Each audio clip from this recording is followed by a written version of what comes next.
আবু বক্কর, এই যে বাবা আবু বক্কর, ফজরের আজান হয়েছে, এবার উঠে পড়ো, ফজরের নামাজ পড়তে হবে। এই যে বাবা, ওঠো, সূর্যোদয়ের আগেই ফজরের নামাজ পড়তে হয়। উঠে পড়ো বাবা। 7 বছর বয়স থেকেই মহান আল্লাহ আমাদের উপর নামাজ ফরজ করেছেন। আসসালামু আলাইকুম। ওয়ালাইকুম আসসালাম বাবা।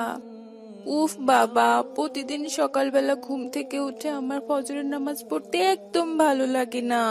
আবু বক্কর, তুমি কিন্তু ঘুম থেকে উঠে দোয়া পড়তে ভুলে গেছো। জি বাবা, এখনই পড়ে নিচ্ছি।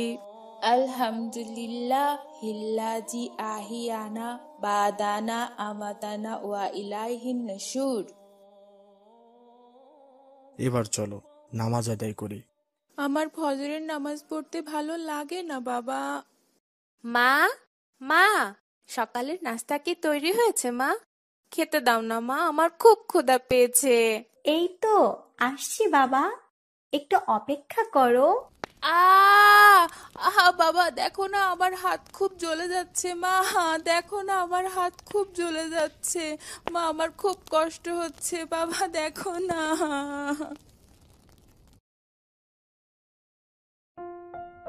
বাবা আবু বক্কর, সামান্য এই আগুনেই কতটা যন্ত্রণা। আর আমরা যদি নামাজ আদায় না করি, আল্লাহর কথা না শুনি, তাহলে আমাদেরকে জাহান্নামে শাস্তি দেওয়া হবে, জাহান্নামের আগুনে আমাদেরকে পোড়ানো হবে। আর পৃথিবীর আগুন তো জাহান্নামের আগুনের 70 ভাগের 1 ভাগ মাত্র, অথচ আমরা সে আগুনই সহ্য করতে পারি না। তাহলে জাহান্নামের আগুন কিভাবে সহ্য করব?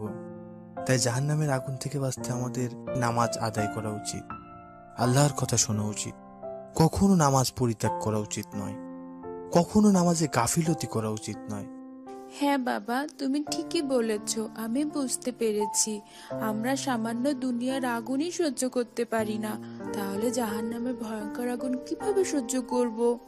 আমার আর ভুল হবে না বাবা, আমি আর কখনো নামাজকে অবহেলা করব না। আল্লাহ, তুমি আমাকে মাফ করে দাও, আমি এখন থেকে সব সময় নামাজ পড়বো। তাই তো তাকে আদর করে ভালোবাসে সবাই। এটা আমার ছোট গাড়ি।